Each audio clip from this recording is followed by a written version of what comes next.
Hello everybody! Hello! Welcome! I'm Dan, your friendly fishmonger from dansfish.com. Welcome to the live stream. We do this every Wednesday at 7 p.m. Mountain Time. That's 9 Eastern for those of you that are mountain challenged. We're going to do our typical shipping report as we always do this week. And then we're going to get into the giveaway. And after that we'll get into questions and comments. Now, I need to look up the shipping report here and make sure that I have it right. The good news is we're doing a little bit better. Our average for the year has gone up some, so we're now at 98.85% success for the year. I think we started calculating that technically in February 1st of this year. And it looks like there are 4 losses that we've had since we last talked. One is a silver side, Ceranosaurus. Oh, that hurts. Those are so rare and hard to get. Sorry to that customer. One is a Habgood rainbow fish. One is a platinum rummy nose. And one, this one really hurts, is a 174 ocelot pleco. Now, we shipped a whole lot of ocelot plecos out, but anytime you lose a super rare fish like that, you don't want to lose any fish, but when you do that, it really hurts. The good news is, even though that's 4 losses, this last month, August, we've already surpassed our sales volume from the previous month, so we're busier than ever. Thank you to all our customers. Even those 4 losses, though, work out to only a fraction of a percent, small fraction of a percent of all the fish that were sent out. So if we haven't heard from you and you lost something, then sorry. Send us an email, hello@dansfish.com. We'll take care of you, or you can leave a chat here. That's the shipping report. Now, we did have one other oddity occur, I suppose. It's not a shipping issue, so it's not included in the shipping report, but it is an issue, and I want to be transparent about all this stuff, so I'm going to tell you what it was. Basically, a local customer came and picked up a group of platinum rummy nose tetras and took them home, and they promptly passed away. So we're trying to work with that customer to see if we can help them be successful, see if we can find out if something's going on in the tank. They were literally in the bags for less than an hour, and they were packed like they always are, even though they were just a local pickup. So I'm confident that was probably not something on our end. So we want to work with that customer and try to figure out what it could have been. If we can fix the issue, then we'd be happy to give them another group to try. We wouldn't charge for that. So if you're that customer and you're listening, if you wouldn't mind getting back to us, hello@dansfish.com. That's hello@dansfish.com. We've reached out, but we haven't heard back. So if you would get back to us, then we'd love to help you with that fish. And if we find out it's something on our end, then we'll fix that too. But I don't think it is, and the reason is we had hundreds of those, and we've sold a lot of them. Even recently, over the last couple of weeks, we've sold tons of them. And so we're shipping them all over the nation, and we've had one issue, I think. Is that correct? Okay, let me see. I think that's correct. According to my log here, 2. Okay, so there was one that was lost on 8/10.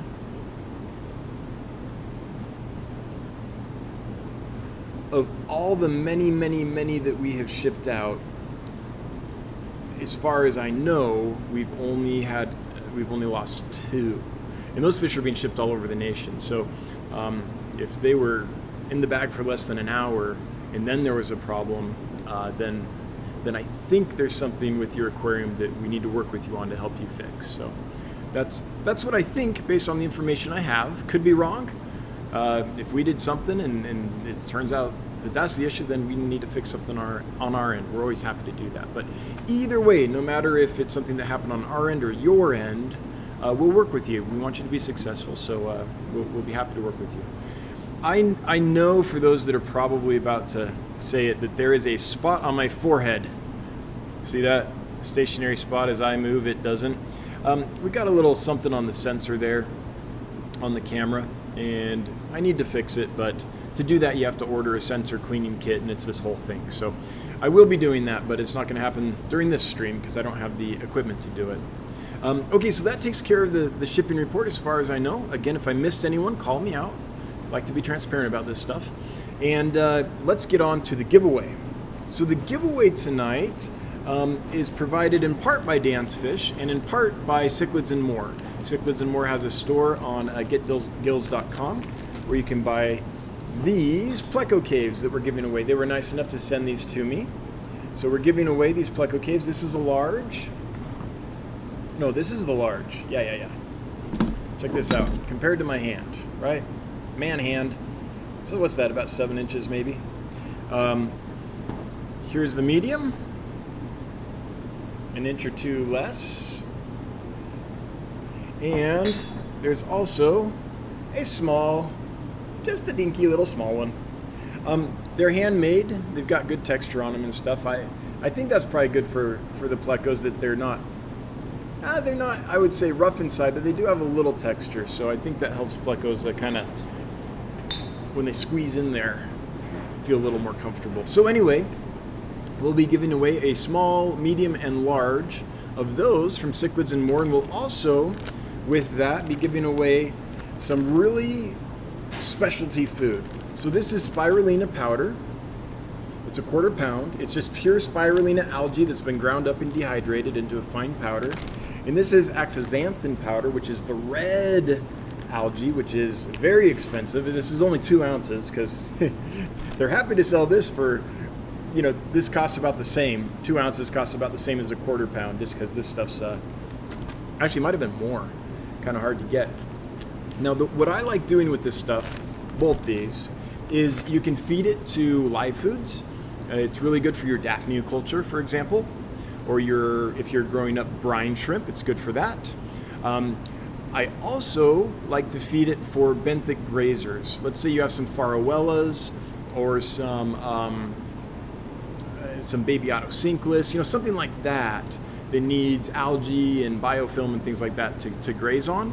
Then if you put some of this and let it sink down to the bottom, you want a bare bottom tank for this, or at least a lot of surface area where it can settle and be grazed off. Then those little fish can go and graze on that, and it's a great way to feed sensitive fish. I think this is probably the only way to get the green Farowella eating well. So that's one use. And then the other use is you can use it as a supplement for your current foods. So if you feed rapashi or another gel food, or you make your own food, then you add some of this stuff in there, and it helps supplement the food. It's really healthy, good stuff, full of vitamins and minerals. So we'll be giving that away along with the Pleco cave. So it's all one giveaway. However, is that? Yeah. However, I did want to make the giveaway simple. So instead of saying #cave and algae, because who can spell algae, it's just to enter just #cave, #CAVE. If you enter that in the chat, you'll automatically be entered to win. And later on, we will draw the winner. So if you would like to win some Pleco caves and some specialty food, some algae powders, both the green and the red, then enter #cave, no spaces, caps don't matter, in the chat. I see people are doing it, and you'll be entered to win. Please only enter once. Entering multiple times doesn't help you, and it really annoys the moderators, makes their job harder. Carlos Diaz is here. Hey, good to see you, Carlos. I enjoy your videos. If this is the Carlos Diaz I'm thinking of that does these really close-up kind of macro shots of all kinds of live bearers and things on YouTube, if that's you, man, I really like your stuff. And if not, hello anyway. Oh, camera's backwards. Got to do that arm. Yeah, there we go. So you might notice that we're in a new setup this week. We've got our... I said again. Try not to say We're in our new kind of more or less office area. So for those that are familiar with the space, there's the electrical area. And then over there is the wide open spaces. And where we used to be was over kind of around where that black chair is. But fish sales are going bonkers, and we needed more packing space. So now that whole central area is packing tables with Mandy's desk on the end. She sits at that chair because she monitors the whole packing and shipping process. So it's helpful for her to be there so she can print the labels as the boxes come down the line and things like that. So we're finally getting more settled in. I wouldn't say we're completely settled in. It's a big job moving in and setting up a facility like this, but we've got in, we're running, and we're just gradually improving things as we can. I don't know, maybe not everyone knows this, but something else exciting is we were able to fulfill the position we're hiring. We now have a fish happiness associate to help us care for our fish and make sure the fish are packed and shipped appropriately. In fact, we were so busy we ended up hiring 2 of those positions. So now we have 2 fish happiness associates helping Mandy, our fish happiness officer, make sure that all that goes smoothly. And it's been just a joy to have some more help, which is why we were able to do things like move into our office location and get some other things set up. In addition, you'll notice more content coming out. Not a ton at first, but it's gonna get there. I will be doing more videos. I'm working on another vlog this week, kind of recording what's going on the day-to-day here. We had the live stream tonight, and then I'm going to try to do a I don't know where that stutter came from. I'm going to try to do a produced video every week too. It might be something like a tour of new fish. It might be a spotlight on a species. It might be something that's more evergreen, which is kind of what I think I'm going to lean towards. This week also I'm finishing up the newsletter. I know we haven't had our newsletter for a few months. It's just because we've been so busy here. But it's a newsletter. It's on Amazon puffers, and we go deep into Amazon puffers. We go everything into their habitat, their evolution over from ocean-dwelling species and how they invaded fresh water and adapted to that. We go into their spawning cycle in the wild. We go into their toxins. Yes, they are toxic fish. They do have poison, and no, you have to eat the puffer for it to do you any harm. So it's not a problem. Just don't eat your puffer, you'll be fine. But we go into all that. So we go kind of really deep into the natural history and behaviors and their diet in the wild and how it's broken down percentage-wise from stomach content analysis. So I don't know. I'm happy with it. I think it might be the best article I've ever written on fish, so I'm really happy with it. I said again, like twice.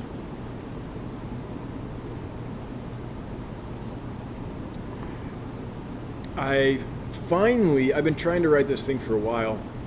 I finally finished the copy, the text, the words today. And tomorrow I need to do the supplementary materials, the pictures. I'll try to do a video. I might do a video explaining how we use Rapashi to mix things into Rapashi to trim down their tooth plates, because those can get overgrown. Things like that we need to use just to make it so it's beyond just words on a page and have some pictures and some other things. So I'm hoping that I can get that done tomorrow. But I was hoping to get this article done last week. So, we'll do what we can. But that's coming out, and I'm pretty committed to making that newsletter work. And I'm trying to make it so it's not a newsletter that says, buy all our stuff. Instead, I'm trying to make it so it's a newsletter that has valuable and interesting information about fish and kind of goes deep on specific fish. So that's where we're going with that. So it's more Instagram content as well. Basically, I've been freed up more to be able to finally do that, to get more content out. Now, that being said, we are still looking for a content creator. The reason I'm doing this is because we have not found the right person to be our content creator yet. We are in Sheridan, Wyoming, which is a beautiful little town. right at the base of some of the most beautiful mountains in the United States. And that is an in-house position. I know there's been a lot of interest from folks that would like to do it remotely, and I wish I could make that happen, but no. It's something where we need you here to actually take the video, take the pictures, and do all that stuff. So if you are interested in having a career making video and taking pictures of fish and other content around fish, and don't mind moving to Sheridan, Wyoming, then send us an email, hello@dansfish.com, with your cover letter and resume. We're still looking for that position. All right, that's where we're at. Yeah, everything else you'll see in the vlog, I mean, that's been going on this week. Oh, one update. We have found what we think might be, maybe, a permanent solution to the problem of dissolved gases in our water. During the cold weather, the differential between our water source, which is a creek outside, and our water temperature inside is very high, somewhere around 46 degrees, something like that. And when we heat the water up, all the dissolved gases in that water are released, and when the fish breathe that, they can get embolisms. What's it called? Gas bubble disease. Basically the bends. It's basically giving the fish the bend. And so we've found a few ways to kind of mitigate that, but nothing total. Nothing that's really going to get us through the upcoming winter completely. And so we think we found a unit. It's basically what it is it's a membrane, and water flows through a pipe outside this membrane. The membrane's in a cylinder inside this unit, and the inside of the membrane has a vacuum on it. The membrane is permeable to gas, nitrogen, oxygen, the basic gases in our atmosphere, but it's non-permeable to water. So as the water is going up, the vacuum sucks the gases through the membrane, and the water continues on, and that gas is gassed off. So we've had some meetings with some engineers about that. We think it might be the right move. They're getting us the final information along with a price quote. I think they're going to have that to us early next week, and based on that, we'll make a decision. So if that works, that would be awesome. But there's a couple things about it that aren't ideal. One is silt and organics can plug up the membrane. So we don't know how quickly. If it's something where we have to clean it once a month, that's great. If it's something where we have to clean it 3 times a day, that won't work. I said again. Bad Dan. I need like a little cat of nine tails that I can just, flatulate myself as I do that. Did I use the right word, flatulate, or is that fart? Now I don't know. Either way, you get the idea. Excoriate? Whip myself. How's that? We'll keep it easy. Sometimes you try to use $50 words and you have a $2 vocabulary, and that's me most days. Anyway, so we need to figure out a couple things, like how much do those membranes cost? How often are we going to need to clean it? Those kinds of, how long will it last, information like that. And we have some rough ideas, but we need to dial it down a bit more. But hopefully, fingers crossed, this solves the problem for us. Hopefully this is the final solution for that problem. Alrighty, yeah. Give us an electroshock button for your ums. It would be quite effective. Wear a little shock collar, and I know I could give it to Random Arms. He would probably enjoy that. He's laughing over there. He would. Excuse me.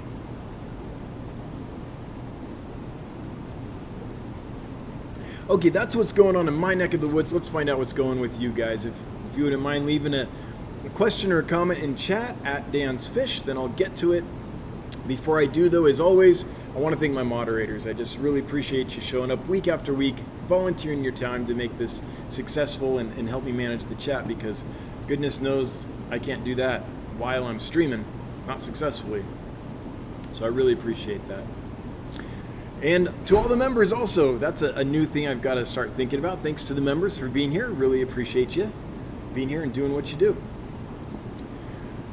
Okay, with that, let's get to questions and comments. I'm going to scroll up. Oh, I thought I saw Scotty Aquati.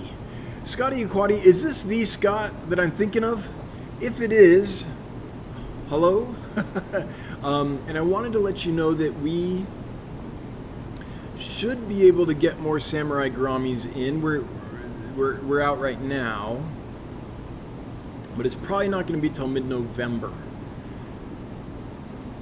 So that's where we're looking at for that.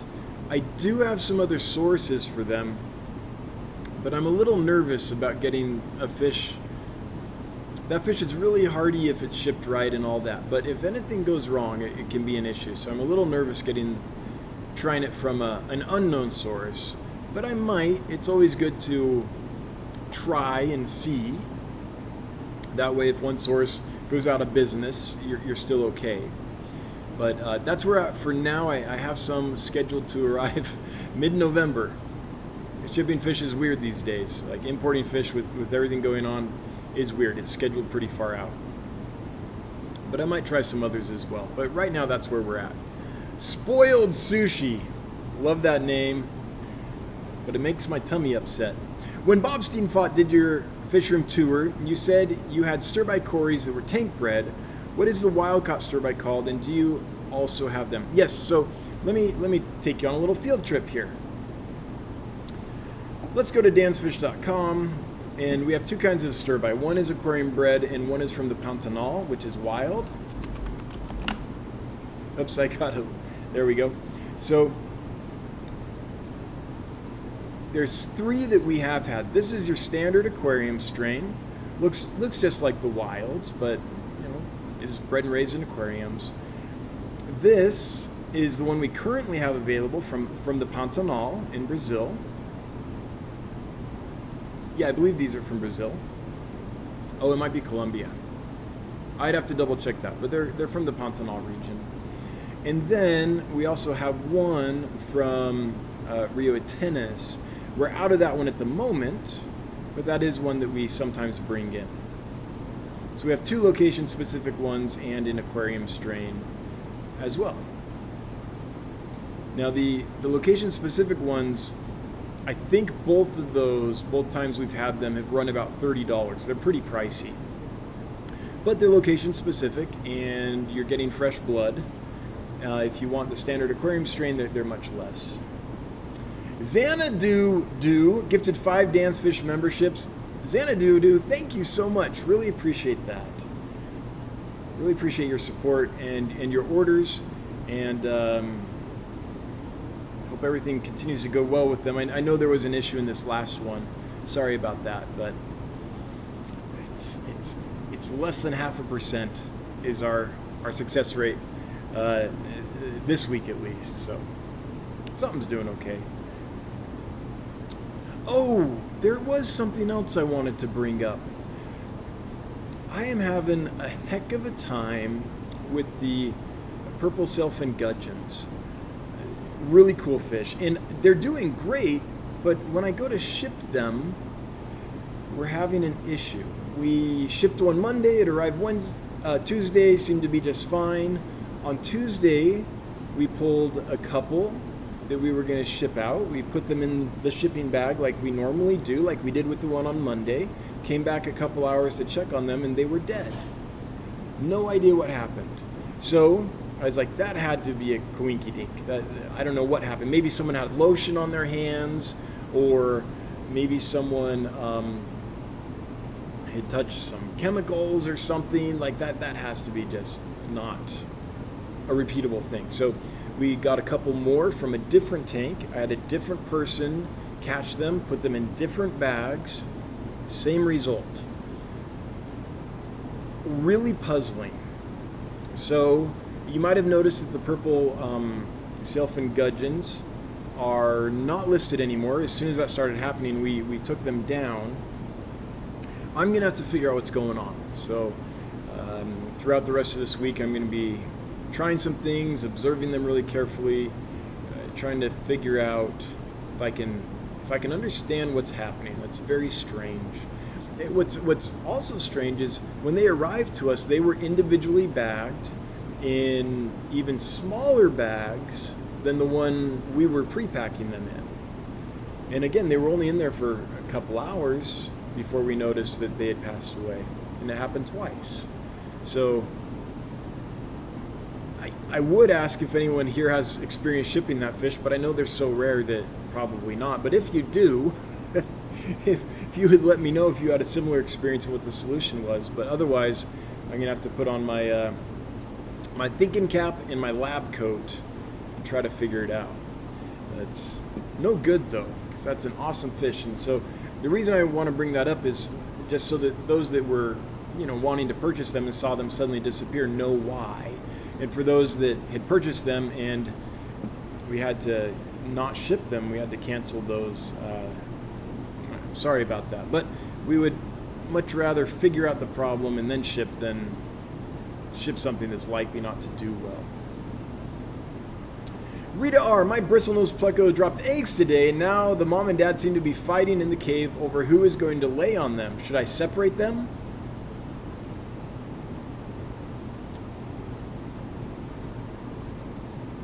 I'm not sure.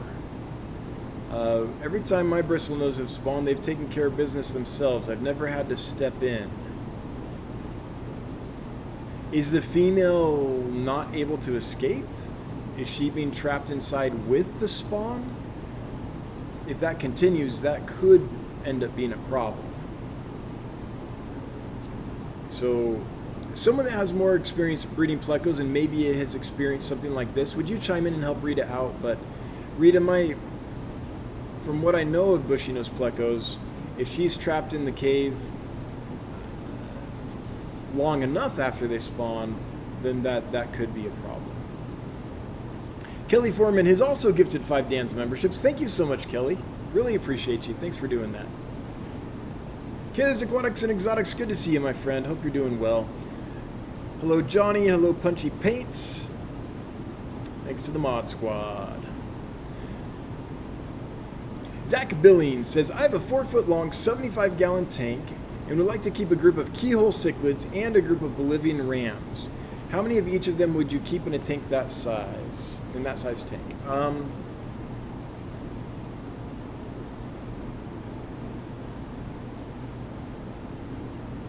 trying to think if I've ever mixed those species. If it was just Bolivian rams, I'd probably do a dozen or so. If it was just keyhole cichlids, I'd probably do the same.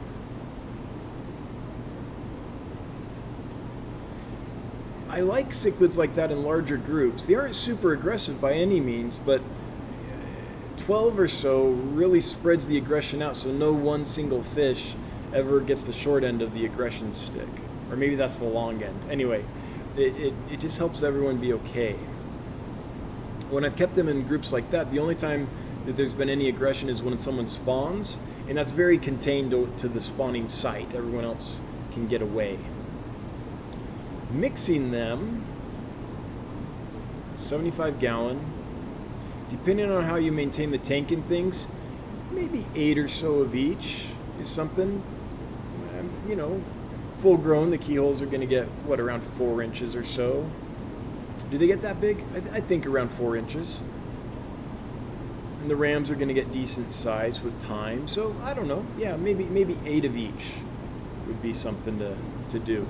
It all depends on how you maintain your tank, how much food you do, how much filtration, all that. But assuming that all that's adequate and you're just wondering about how many fish can fit in the space and assuming the water quality is fine, yeah, I think 8 of each wouldn't be a problem.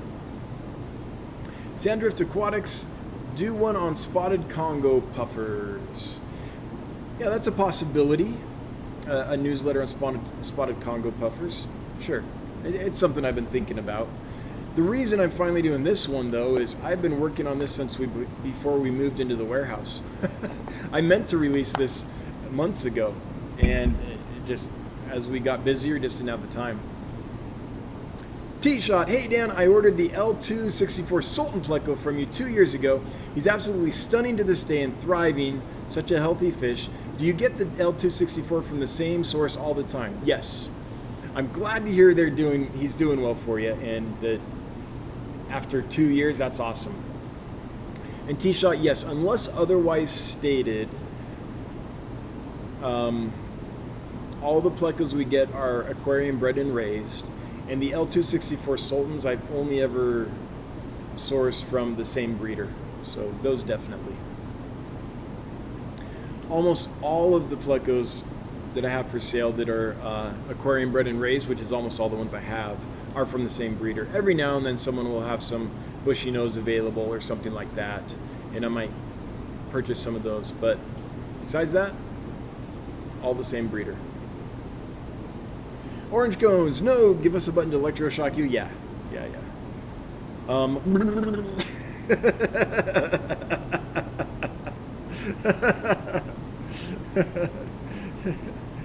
Get me motorboating.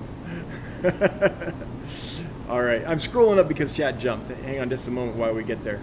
Leo 209 Aquatics, hard choice to either add more L471s or 397s, or get some Snow Whites or the L174. Too many good choices. Well, I'm glad you like them.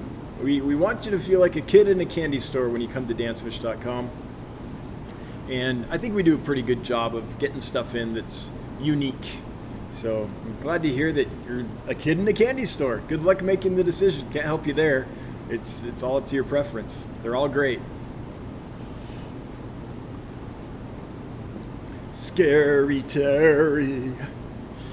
I got an order of 2 Habgoods coming to replace the one that didn't make it in shipping. Super excited and fingers crossed. All right, yeah, let's hope they make it this time. And sorry about the one that passed away.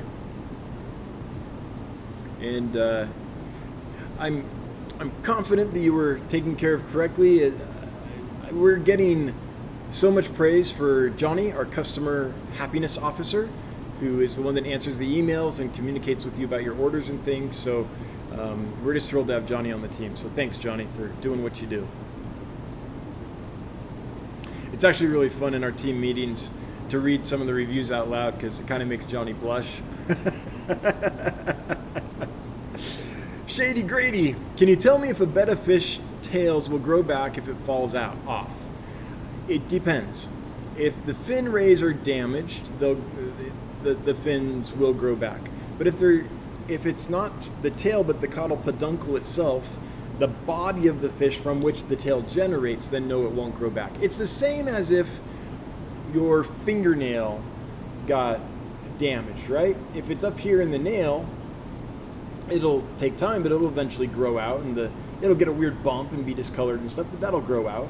I've lost a thumbnail before and a big toenail, and they weren't damaged so far back that the portion where the nail is generated from was still intact, so they grew back. But if it's far enough down into, I think it's called the quick, the portion of your fingernail that is generative, then it won't grow back. So, and it's also difficult for a fish that has tail damage all the way to the peduncle to recover from that. Often if it's from an infection or something, then that can get very serious very quickly. So Shady Grady, it depends on your situation there. Hanger 77, hi right back. Looks like I have a lot to catch up on. How do you change the carbon in those huge carbon filters? Well, not easily.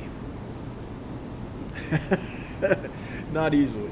I think the trick is to hire a cleaning company with one of those big vacuums, kind of like the kind of that they use to suck out septic systems.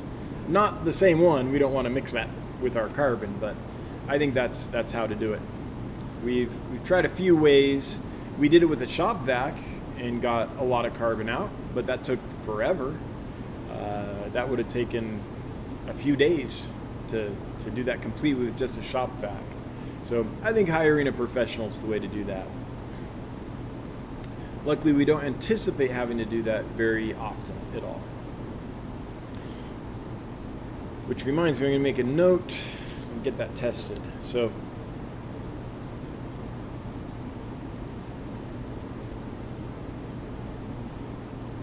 make sure it's still all good. Occasionally we will have to replace it, but it should be much longer than the few months we've been operating now. Ginger Coats, I had the best unboxing yesterday. The fish came in healthy and the smiley faces on the bags made my day. I also got baby sailfin mollies. They are doing great. Awesome, I'm glad to hear it. Yeah, Dano, yes, we hired someone named Dan just to make it confusing. So we have two Jonathans, Jonathan and Johnny, and we have two Dans, Dan and Dano. And Dano's taken to writing fun messages on the temp packs. So yeah, glad you enjoyed that, Ginger. Jeff's Aquatics. Hey Dan, the L333 Belamonte Plecos I got from you have spawned. Goal! Right on! Score, my friend. Really excited. I'm excited too. And if you're looking for an outlet for those, I'd be happy to buy them from a hobbyist in the United States. That would be awesome. JTI Aquatics, what is good food for the young chili raspberries I got from you this week? I can't do live food. If you can get frozen baby brine shrimp, that would be awesome. Frozen copepods would be awesome. Any small frozen foods would be good. But they're also eating really well on flake. And one trick I do, in ours, we might have a few hundred in each tank, is I'll go by and in the morning, I'll drop in a big Hikari Massivore Delight pellet, and I'll drop that in there, and for a few hours they'll all gather around that and just nip off of it.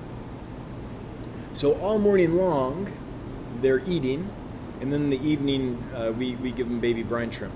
But we also give them flakes, we also give them other things. They're not very picky. The flake we tend to feed those is the extreme krill flake. We just crunch it up a little bit. Not into a fine powder, but kind of crunch it as you put it in the tank. They'll also eat spirulina. We use the Zoomet spirulina, not because others aren't good, it's just what we happen to have at the moment. We can get that in 5-pound buckets, which makes it great. And spirulina is really high up on the ingredient list. So when we buy food, I guess I should talk about this a little bit. I don't care the brand, I don't care about your marketing, I don't care how good you say you are. I look at your ingredient list. And if wheat, flour, and all those different kinds of fillers are way up high on your ingredient list, then I don't buy you. If those are further down in your ingredient list, then I will buy you. So Extreme does a pretty good job with that. Zoomet does a pretty good job with that. And so that's what we're feeding right now. But there's other companies as well that do a good job.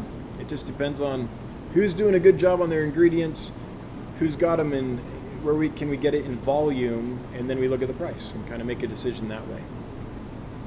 And we feed such a wide variety that I'm sure the fish are getting a good diet.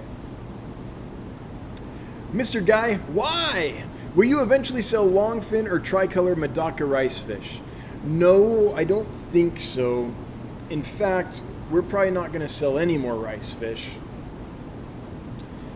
Medaka rice fish. We'll sell other types, but probably not any more Medaka rice fish. And there's a couple of reasons why. One is we just recently got a batch of really good quality rice fish in and listed them at what they actually need to sell for, which is like $35-40 a piece. These were not cheap for us, and no one was interested.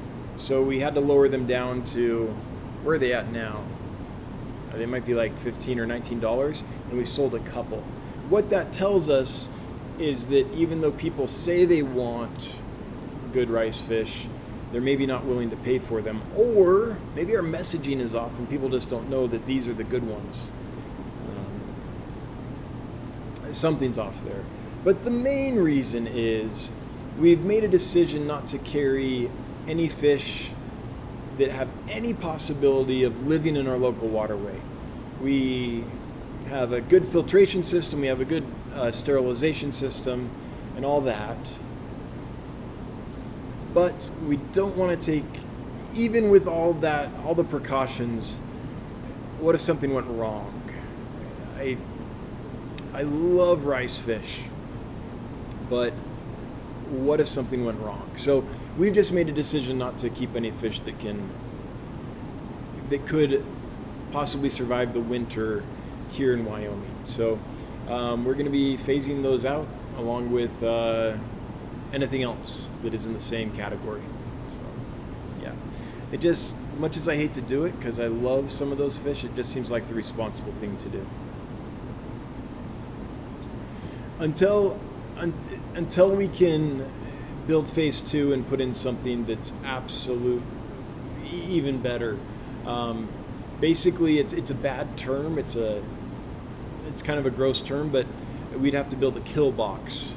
And what a kill box is a big, think of a massive sump or septic tank or something like that, that has equipment in it that sucks all the oxygen out of the water, or injects a lethal gas into the water, or something like that. So the water has to pass through there, and any fish that pass through there would not make it to the creek. So something like that might be possible, but even then I'm a little skittish about it. So we will carry rice fish, but only the truly tropical species. We will carry Caridina shrimps and things like that, but only the tropical species. So for now, that's what we've decided to do. Okay. Rohan Adhikari. I was wondering when you were planning on selling the red whiptail. If you're talking about the red lizard whiptail, that's how we have it labeled anyway. Pretty soon. We have a batch that I think should be ready to go fairly soon here. Of course, sometimes I say that and then the next day, like, one goes down and it's like, oh great, now we have to wait 2 more weeks. But I think they're going to be ready pretty soon. We have a batch that's getting good weight on them. Their bellies are growing, and I think they're going to be okay.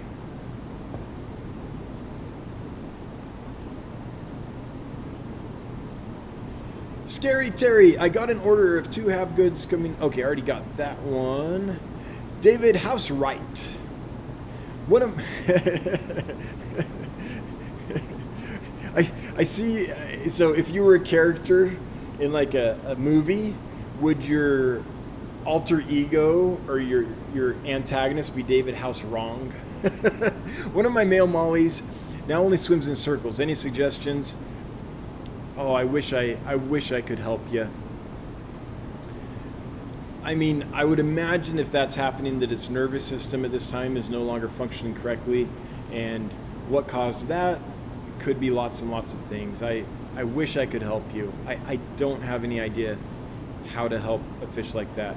I guess the only idea I have is make it as comfortable as possible, and fingers crossed it recovers. But real talk here, I don't know if I've ever seen a fish that was whirling for any period of time. Maybe if you put it in a new tank and it's just like kind of shocked and suddenly whirls, it will recover. But if it's been doing it for a while, I think this is a true statement that I've never seen a fish recover from something like that. Now, I could have been forgotten, but it's so rare that I can't think of a time.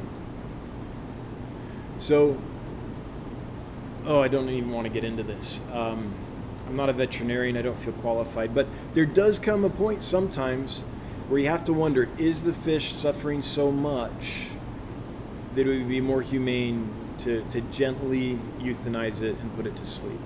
So I don't want to go too far down that path. I'm not qualified, but that is something to consider. I hope that's not the case in your case. But there have been times definitely where I've seen a fish struggling, and it seems to me that it's the humane thing to do. It's a hard call to make, though, because you can't talk to it. You can't ask it, right? You're just making your best guess. Bow wow, I picked up some Bolivian rams a month ago, and their eggs hatched a few days ago. Wasn't expecting that. Well, congratulations. You're a fish parent, Bow wow. Glad to hear it. Mitchell Broom. Hey, Mitchell, hope you're doing well. Are the purple sailfin gudgeons sensitive to be netted? I know some types just don't do well when a net touches them. Maybe. But here's the rub. When they were shipped to us, we didn't have a single loss. I don't think we did. Yeah, I think they all arrived in great shape. So I would suppose that if a fish was that sensitive to being caught and netted and handled and transported and all the stuff that goes into that, that we would have seen that on our end of the shipment, but we didn't. So it's a possibility though. But then how did all the ones they send to us get to us in such good shape?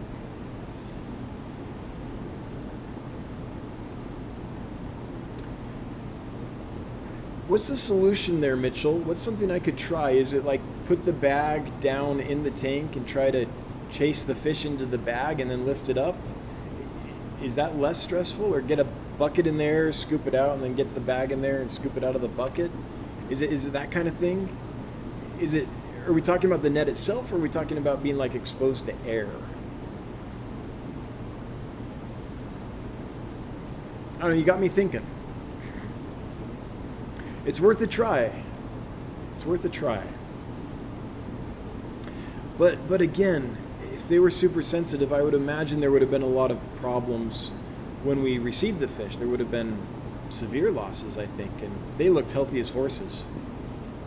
And when we removed them and put them into the tank from the box, we netted all of them. That's how we transferred them. So thinking back on that, it's seeming less likely that that's the case. But I'm at a loss, so why not try? Why not try some netless bagging techniques and see what happens? Thanks, Mitchell. Appreciate the thought. Xanadu at Johnny and Dan's Fish. I've probably ordered 100 plus fish from Dan's and lost one little rummy nose, so 99% success for me. The rest look awesome. Doing great. Glad to hear it, Xanadu. I knew your time was coming because a few live streams ago, I remember you saying, "Oh, all my fish from Dan have come in alive," and I was like, "Oh, he said it." The bell curve's gonna get him.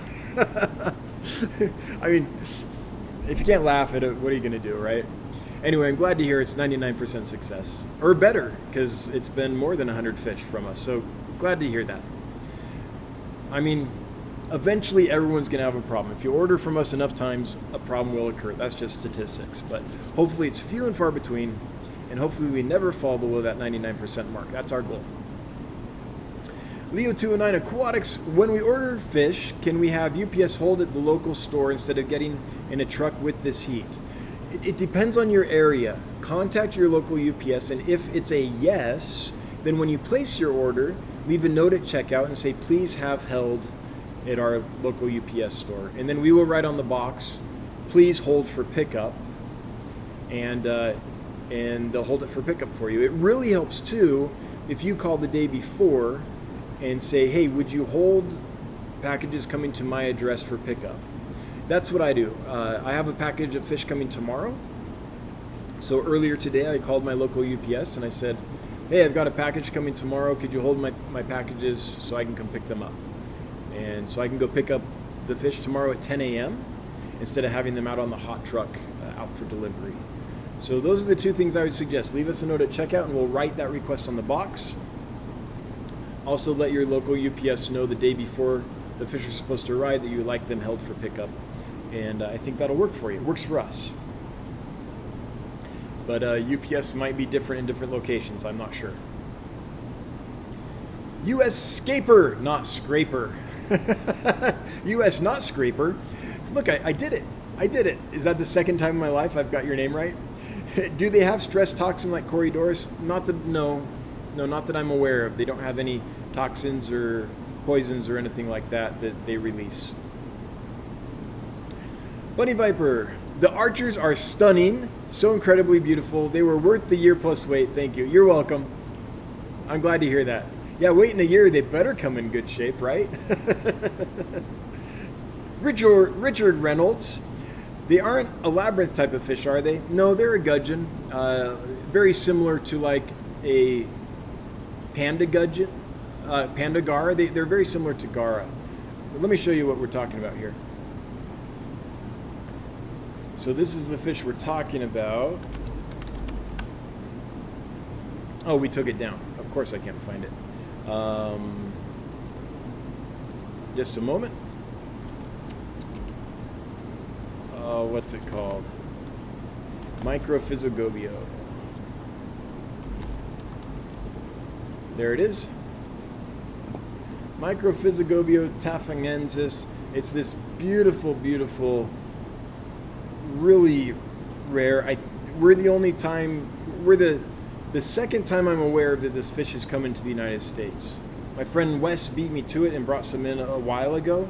But as far as I know, the batch we have is only the second batch ever to come into the United States. And they are stunning. This is the fish we're talking about.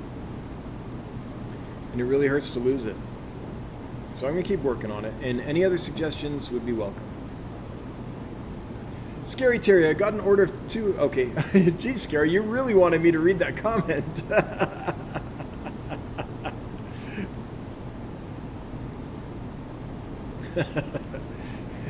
Mikey M. Over here in Europe, more and more fish, mostly catfish, come delivered in a bag with a powder of activated carbon in the bags to prevent toxins or pollution during shipping.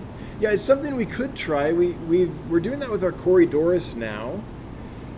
I just don't think these have toxins, but it is something that we thought to try because why not? We've got carbon for our Corys, might as well try it. So that is one of the next things we'll try. So thanks for the thought, Mikey M. I appreciate it. Scary Terry. Okay, love you, Scary Terry, but general note for everybody, you only need to leave your question or comment once. If it's at Dan's Fish, I'll see it. If I don't, if chat for some reason jumps and skips it and won't let me get to it, then leave it again. But man, that's a lot of Scary Terry commenting. For example, chat just jumped. So the next comment I can see is from Michael Toke. So it's the comment, hi, have you considered installing large water holding tanks to let the new water sediment before filtering and allow the used water temp to stabilize outdoors before adding it back? So before I reply to Michael Toke's comment, see, I didn't say I said is acceptable. That's the next comment I can see. So if you left a comment or question above that and I missed it when chat jumped, now please feel free to repeat it below. So yes, we've thought of that. We have thought, so we do have a settling pond outside. It's a big cistern. Think of a large septic tank. And we have a massive gravel well. So all the water coming in from the, oh, I should switch. No, I'm on the right screen. Sometimes I confuse myself. I don't need any help. I can confuse myself all by myself. Cheers.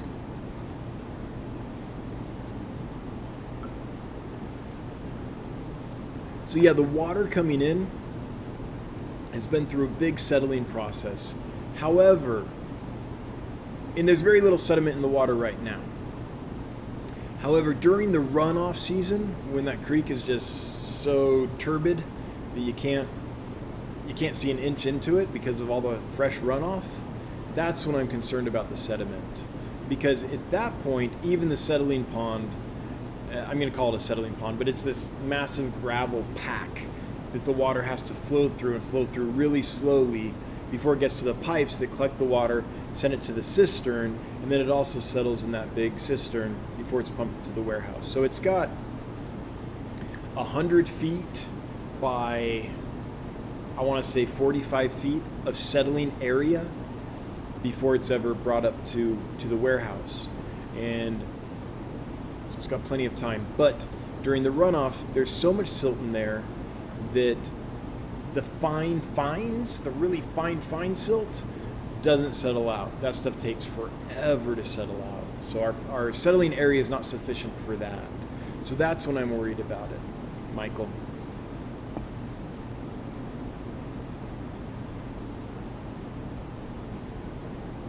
Okay, and the second part, so installing a large water holding tank, let the new water settle before filtering, and part 2, allow the used tap water temp to stabilize outdoors before adding it back.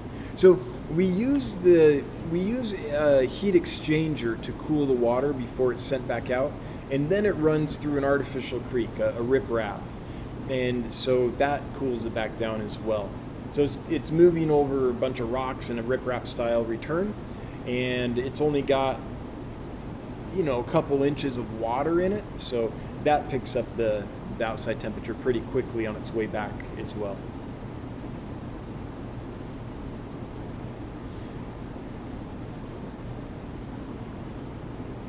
Okay. So one thing we have thought of, though, Michael, is an additional big settling cistern to help degas the water after it's heated and before it comes to the aquariums. Now, in order to do that, we'd have to get we assume a massive cistern. It would need to be engineered, but it's going to have to be large. And we'd have to put it outside in our parking area. We'd have to hire a utility contractor to dig down, install all that. That would be very, very pricey. It is something we've considered, though, and it's not off the table completely. What we're hoping, though, is this little degassing unit, which is, I don't know, maybe a couple feet wide and a few feet tall. It's not massive.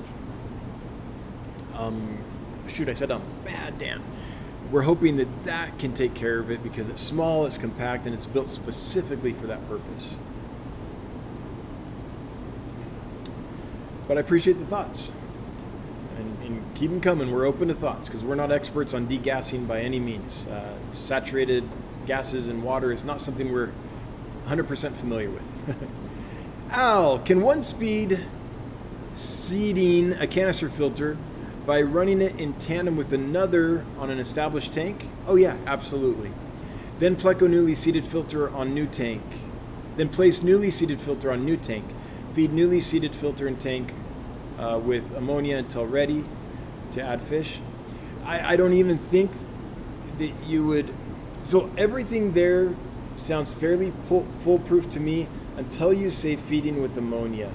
The ammonia chloride is fine. You can tankless cycle. You just have to be really careful with it. The place that can go wrong, and I've done this, is where you accidentally dose too much ammonia. So nitrifying bacteria love to eat ammonia, but if it gets too much ammonia in the tank, it will kill or at least severely inhibit the nitrifying bacteria population. I've experienced that, and I've read that on Dr. Tim's information as well. So if you're experienced with fishless cycling using ammonia chloride to cycle, I would say by all means go for it. If you're not, I would maybe try it in like a little 10-gallon with a sponge filter until you go through it a few times so you kind of know what you're doing, so you don't accidentally kill the whole cycle. But honestly, if you have a well-seeded, I'm not going to put an on the end of that. I can't say it just has to be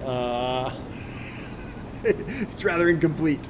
If you have a well-seeded canister filter that you've had running on an established tank for a few weeks, and then you move that, I would just wait until you have the new fish and then move it over like the day before.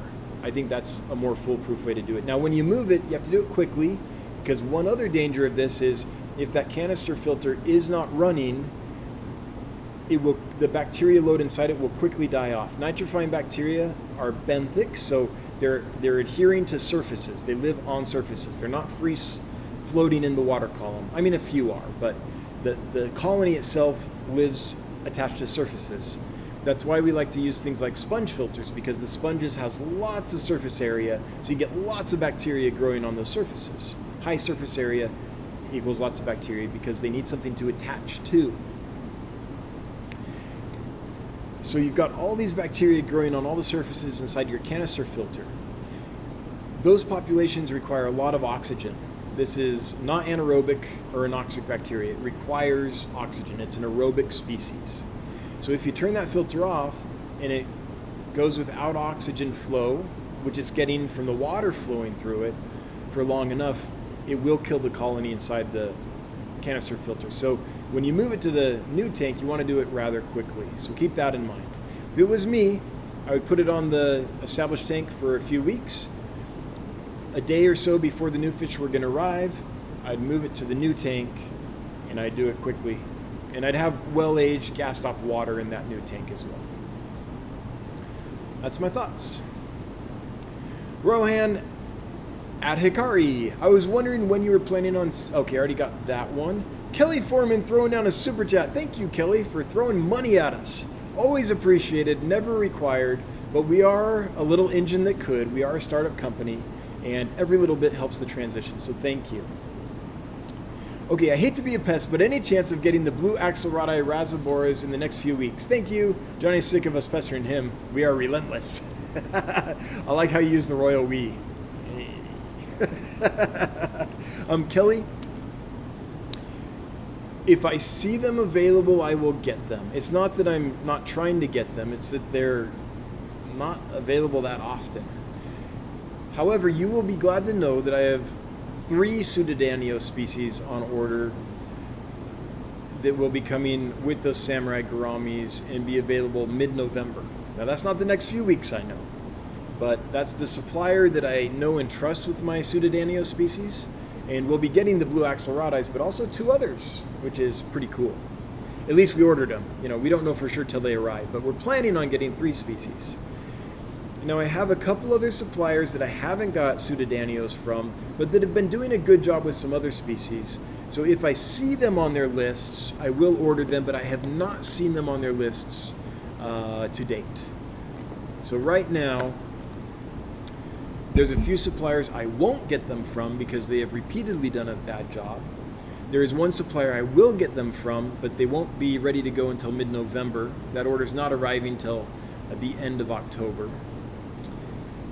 And it's still kind of in flux. I haven't even let the import team in Los Angeles know it's coming yet because I want to get it a little more finalized before they schedule it. But it's in the works. It's almost finalized enough to let the import team know about it.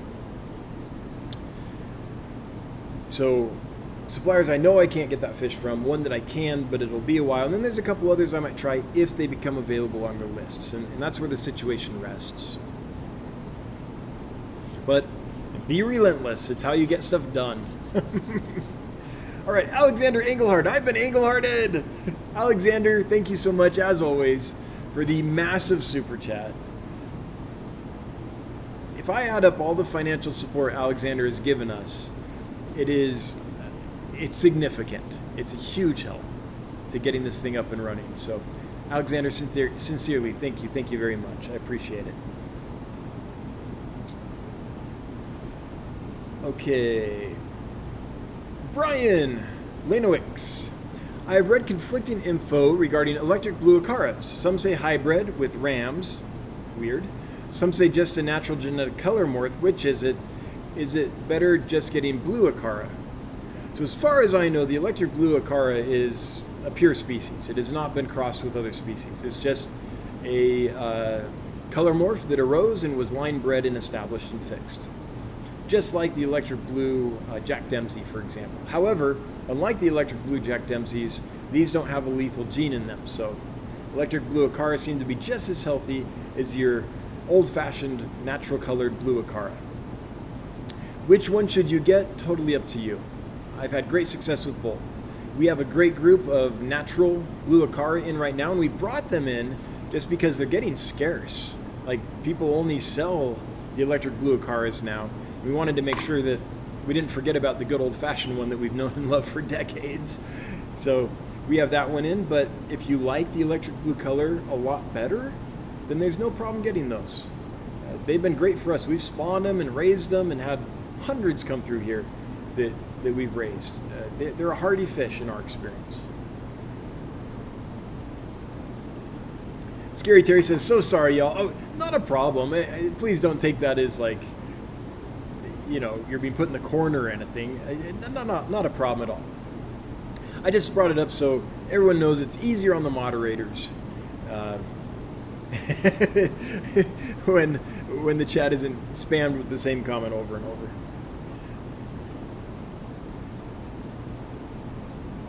Oh, geez. We're finally big enough that the porn bots are coming for us. Sorry, everybody. Thanks for deleting those mods. Jeez. You know you've made it when. We really do want this to be somewhere where kids can come and learn about keeping fish. We want to help the next generation as much as the outgoing generation and everyone in between. I remember as a 13-year-old kid getting into this hobby, and I would have given my left arm for something like this. And I think it would be an absolute shame if me at 13, if my parents had been like, no, you can't do that because there's all this gross stuff happening there, right? That's why we try to keep it accessible to anyone of any age, just so that everyone can enjoy this hobby. So it's really upsetting when the porn bots come. So sorry to everybody. If you're a kid, the mods are on it. We'll keep you safe, and hopefully you can be here and enjoy your hobby. Yeah. Man, at 13, honestly, this would have been heaven for me. Jon Snow Radio. Thank you for recommending the Coletti Tetras. Thank Bob Steenfott. Bob is the one that got those rolling. Tighter schooling than my rummy nose, which is saying a lot. And beautiful, right? Yeah, I'm glad you like them, Jon Snow Radio. And I think we might be sold out. That Tetra was the best surprise. So here's what happened. I ordered, they weren't on a list or anything. I ordered Splash Tetras. They must not have had Splash Tetras, and they decided to fill the box with Coletti Tetras, instead. Just a moment while I fix my technical throat difficulty here. So, open the box expecting Splash Tetras. Nope, it's these Tetras that I don't know what they are. So, searched around, got an ID, turns out they're Coletti Tetras. Best mistake ever. They're absolutely stunning. Everyone that's got them adores them, and we've had a ton of fun with them. What I don't know is how to get them on purpose. I know that I can get them on accident occasionally if I order Splash Tetras, but what I don't know is how to get them on purpose. So I'm going to talk to that supplier and try to get some more in, because I would like to keep those in stock. They're pretty awesome. Glad you like yours. And thanks to Bob Steenfott from Steenfott Aquatics, because it was his visit when he saw them and lit up like a kid at Christmas, just like, wow. That really made people understand how cool they are, and they sold out pretty quick, and everyone that's got them now understands why Bob's face lit up like a kid at Christmas. Did chat just jump, or no? Hang on. Gotta find... Oh, here's the next one. Mikey M saying that if he wins, give the win to Alex Repko. All right, Johnny. I'll let Johnny handle all that. If that happens, Alex, you're in charge of emailing Johnny with your first and last name and mailing address. Because by the time we get there, I won't remember what's happening. Leo209 Aquatics. On a side note, the L471 ones, one of them has a breeding scratch on it, so I'm guessing they're getting ready to breed, hoping it happens soon. Well, I hope so too. It'd be a bummer if it got scratched and you didn't even get some breeding out of it. I hope so. The 471s. Oh, great little fish. Mini snowball pleco, for those that don't know. Only gets 2.5, maybe 3 inches. I don't know for sure. I always sell them before they get full grown on me. Really small hypancistrus. Neat little fish. Bunny Viper, what are y'all feeding the archers? They like Vibra Bites for sure. Yeah, we feed them Vibra Bites. We feed them flake foods. Extreme krill flakes. We do feed them spirulina flakes because we like to get some veggie into them occasionally. We feed them frozen foods. As long as it's towards the top, they'll eat it. Once it sinks down, though, then the Satanoperca that are in there take care of them. A Jurapari type, Geophagus type fish, bottom dweller, sand sifter.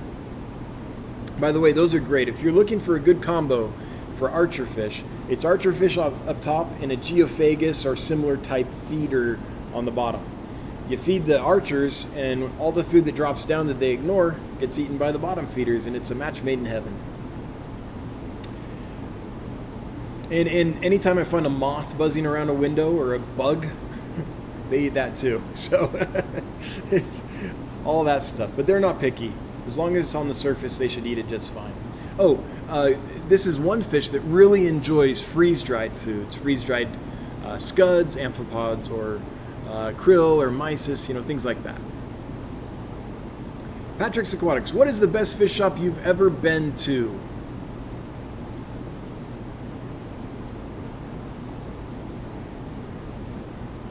I mean, my favorite was this little pet store called,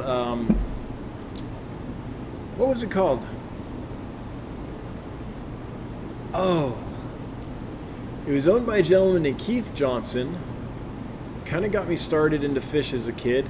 Poor guy, I was there all the time, and I asked question after question after question after question.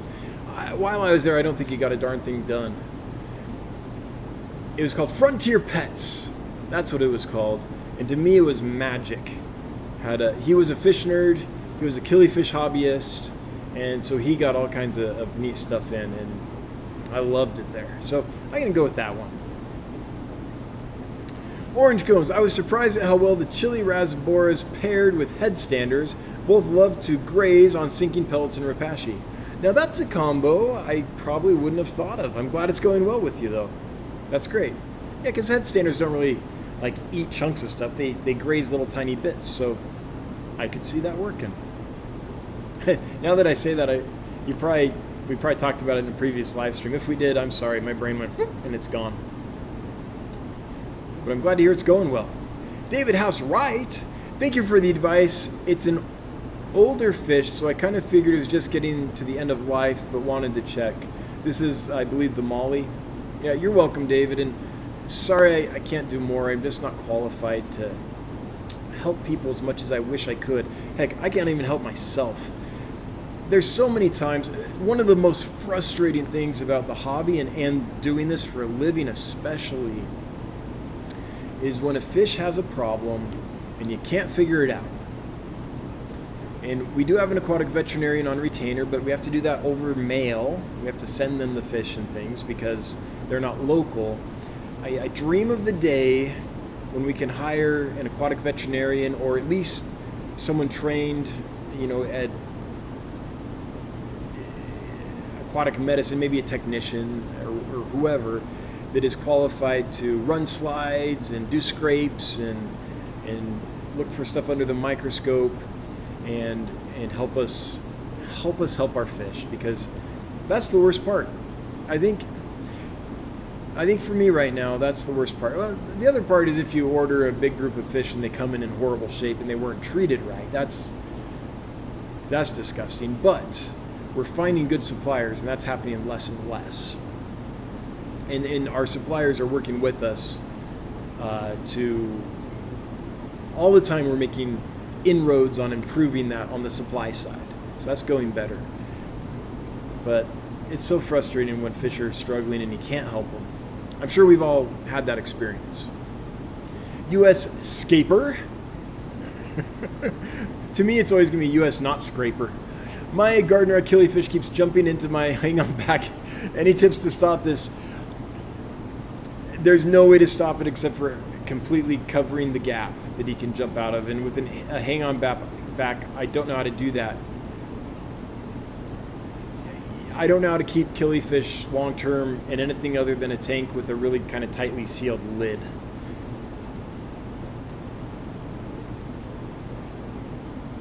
I mean, I suppose you could get some kind of like plastic mesh, needlepoint canvas type stuff and make a little grate in there, but that's going to clog and back up your filter over time, and I don't know of a good solution to that. If someone else here does, please chime in. Let's help not scraper out. Mountaintop Puffer Keeper, good to hear from you, Matthew. Thanks for being the only reason I realize it's Wednesday most weeks. All will up here, lots of puffers growing. That's awesome to hear. I'm glad you're doing well. That's a funny comment. I appreciate that. That made my day. Josh S. Do you know where to get Sulawesi shrimp? Well, like I said, we are getting out of your typical cherry shrimp types and going to start keeping warm water shrimp. So we have a whole bunch of species of Sulawesi type shrimps that should be coming in and available mid-November, provided that all shakes out. I'm trying them. I'm trying a few other things. Basically, what I'm trying to do is find good companions for Plecostomus. I have tons of tanks of Plecostomus, and up till now what we've done is we'll keep other fish in with them, And at night we'll turn off the lights and then I'll go around and feed the Plecostomus. But the days are getting really long and we have so many Plecos now that that's getting unmanageable. I literally have to come in at like 9 p.m. once it gets dark outside, 9:30 at night, and do another round of feeding. And then I have to get up early to come in. And it's just, it makes you tired. So instead of doing that, and I realize there's a few species, such as, hatchet fish and a few others that stay at the top and would not compete with them. Some of your Dario, which don't eat the same food types, things like that. But they're few and far between. So what I'm looking for is other critters that I can put in the tanks with the Plecostomus so that we can utilize those tanks better. Each square foot of tank space we have is very precious and has to pay its rent. And the best way for it to pay its rent is to have enough fish in there that it sells enough out of that tank to pay its rent. When you only have one species and only a few of them, it gets a little difficult. So we're just trying to utilize our tank space better.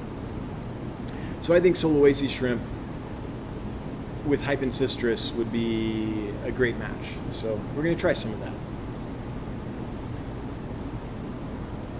And we have the right water for it now. One of the reasons we never tried this in the past was our water was really soft. And those Solwezi types like nice hard water, which we now have, so we can try it. Orange Cones, how will you capture Farwella once I ship to you? They're bad with nets. Oh yeah, we use our hands. We use our hands with fish like that. Let's cup your hand in there and get them out. That's how we get a lot of the cories and plecos and other fish transferred. There's some that are really autosinkless, don't do well in a net either. There's lots of fish that you don't net.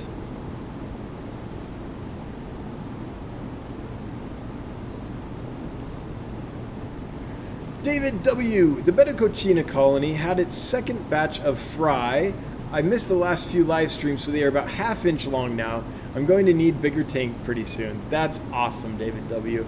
I'm so glad to hear that. Betta Cochina is just absolutely awesome. Good for you. One of my favorite bettas. Endlessly beautiful, always entertaining, peaceful. They're a jewel. They're a real jewel. Killers, Aquatics, and Exotics throwing down Pippi Longstocking. Thanks for the super chat, Bob. Really appreciate you. And that must be letting me know that it's getting close. We've got about 12 minutes left. I'm going to take that as the cue to go ahead and do the giveaway. We have 253 folks here. It never fails. The moment I said that, it dropped to 248. Now it's back up to 251, though, so we're okay. Thanks for being here, everybody. Thanks for spending your Wednesday with us. If you wouldn't mind taking a moment to let all your exes know that this is going on and get them in here, that would be awesome. But before you do, we're going to do the giveaway. So folks that are already here have a better chance of winning. So the winner of these awesome Pleco caves, 3 sizes, handmade Pleco caves, large, medium, and small. The winner of those, and the winner of a pack of spirulina powder and a pack of astaxanthin powder, the red algae, is Robert Masonette. Robert Masonette, you have won. You have 2 minutes to chime in and let us know that you're here, because you do have to be present to win. And once you do, we'll tell you how to finalize your winnings. If you haven't claimed your winnings in 2 minutes, we'll draw someone else. While we're waiting for Robert, let's look for the next question or comment. And chat jumpity jumped. I'm scrolling up, and the next one I can see is Chevy Fish, who says possibly pack the gudgeons in the water from their tank and include a small piece of ammonia absorber pad. It's not a bad idea to see if they're just caught from the water in their tank. Do they do fine? Is that the issue?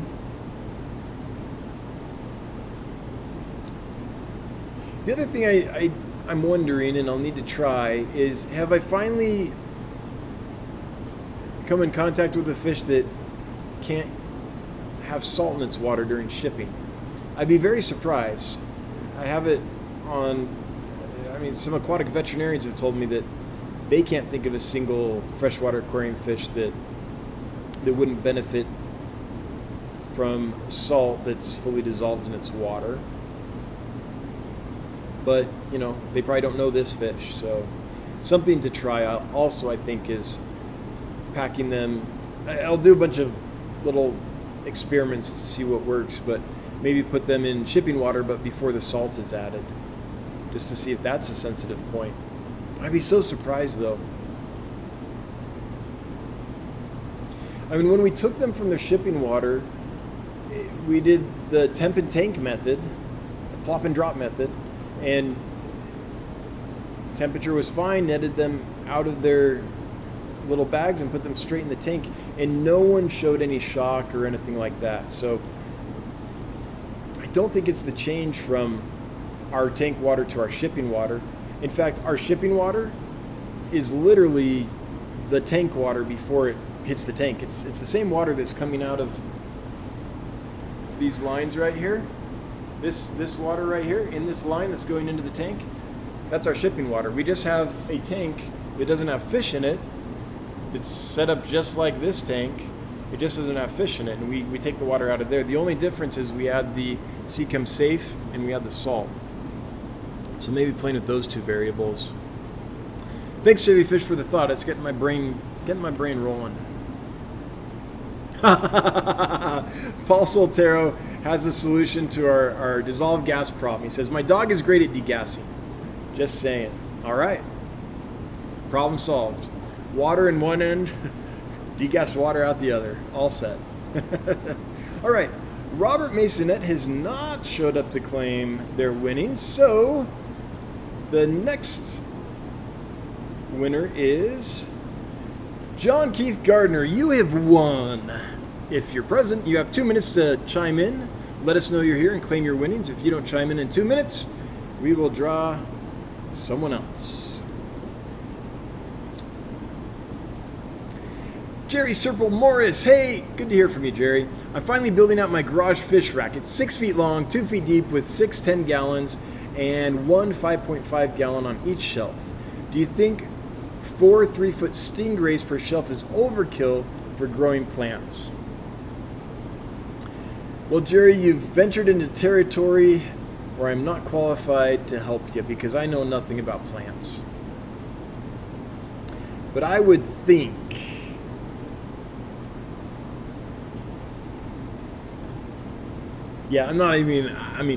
my gut reaction, probably overkill. But again, I know nothing about plants, so I'm going to let someone else take that one. Someone else, if you could take that one, please feel free. Someone that knows plants. John Keith Gardner is present. Congratulations, John. You have won and confirmed your winnings. Now just all we need is your shipping information. So if you would send your first name, last name, and shipping address to hello@dansfish.com. That's HELLO@dansfish.com. That'll get to Johnny, and we will take care of all of that for you. Congratulations. Thanks for being here. Thanks for playing. We appreciate it.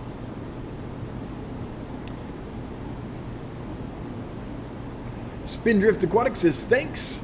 You're welcome. I'm not clear what the thanks is for. Maybe it's a previous conversation that we had. I have camera brain, can't retain the info, trying to do too many things, but you're welcome, whatever it was. Dave Jones, any update on your favorite killifish situation?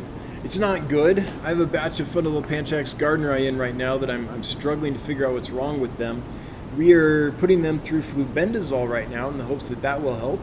So far, we haven't seen a lot of improvement, so we're likely to switch to another medication. I have no idea what happened. We had those for a few weeks. They looked great. We were all excited. And then suddenly a few didn't do well. And it was like, what's going on? And then a few more didn't do well. And you kind of got that thing happening. So, yeah, it's not good, Dave. And we're trying our best, but it doesn't look like we'll find a solution in the near future, because the normal medicines aren't doing it. I mean, there are times when no medicine will do it. If it's a virus, medicine's not going to do it. If it's certain kinds of, I don't know, I hate to say the word mycobacterium because it's scary to me, but if it were mycobacterium, medicine's not going to do it. So there are times when a fish gets ill and there's literally nothing we can do, but we'll keep trying. We have some more in our arsenal, some more things to try. Almost every time that we have, is that true that it's almost every time? I'd have to actually look at the stats, but often when a fish has an issue, it's like, ooh, the fins are clamped, that's okay. Usually there's a medicine, that will take care of that. Or, oh, it looks like it has internal parasites, there's a few medicines that you can try for those kinds of, you can kind of pinpoint it. But what's happening with the gardener eye is we don't see the symptom that helps us target the illness. So we're really just guessing and going through the arsenal and hoping one of them is effective. Mitchell Broom, for no net catch, I use a clear plastic shoe box to trap them against the glass and slide it up to the surface. They seem to be less scared of the clear container. Okay, that makes sense. Boom, or boom, slide it up and then tilt it up and you got the fish in the container. Yeah, I got it. Gotcha. Thanks, Mitchell. I appreciate that. Brian Maramba. Hey, what's the easiest live food to keep? Scuds. Hands down. I'm getting tired of constantly hatching brine shrimp. Okay, get yourself a 10-gallon aquarium and a sponge filter. Get that thing nice and cycled. Put a bunch of wood in it from an established aquarium. Put a bunch of plants in it from an established aquarium. Put a bunch of stuff in it from an established aquarium. Throw yourself, once it's all cycled up and everything, or just full of established stuff that instantly does that. Better yet, keep it going with a light on it until you see algae forming all over. Then put some scuds in and treat them just like fish. Feed them every day, change the water like you would for fish, clean out the sponge filter on occasion, and you'll have a constant supply of live food. I feed mine zucchini on a fork. Cut some zucchini, stick it on a fork, drop it in. They eat tons of that. Now, be careful. The plants you put in there, they might not survive. The scuds might eat them between meals, but it's a good way to get them going. Whew. One last whistle wetter.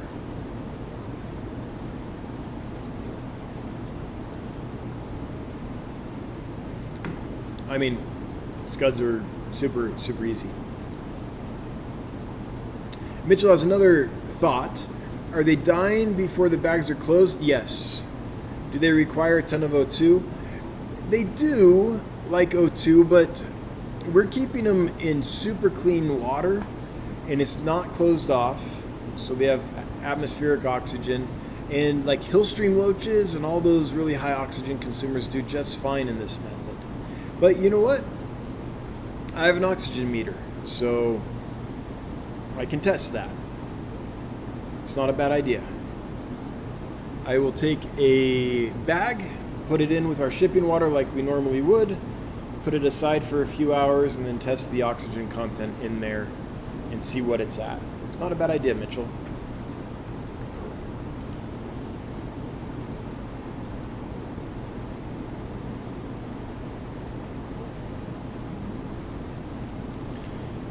That's one I hadn't thought of before, so I'm going to write that down so I don't forget it. Add it to the list.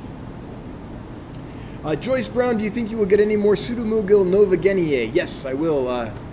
Those also should be available mid-November. Sorry it's taking so long. I wish the order could come next week, but with everything going on in the world right now, shipping is it's a beast. Yeah, there's a lot of red tape to cut through and lots of things that have to happen on everyone's end before it can happen. So we're scheduled out till then for now. All right, it's 8:30, so I've got to close this down. I want to start, as always, by thanking my moderators for being here, volunteering their time and helping out. And I know I say that every week, but I want you to know I really mean it every week. I want to thank everyone that threw money at us. Thanks for the super chats. Thanks to everyone that joined and became members. Thanks to everyone that gifted members. The memberships are going like so much better than we ever thought. So that's been amazing. Thank you. Thank you so much. It really does help. The support is palpable. I want to thank everyone that left questions and comments and made this a lively evening of fish discussion and geeking out. Really appreciate that. All you lurkers who were hanging out but not commenting, hail the Lurker Nation. If you're watching on the replay, hello from the past. And if you're listening to the podcast, thanks for listening.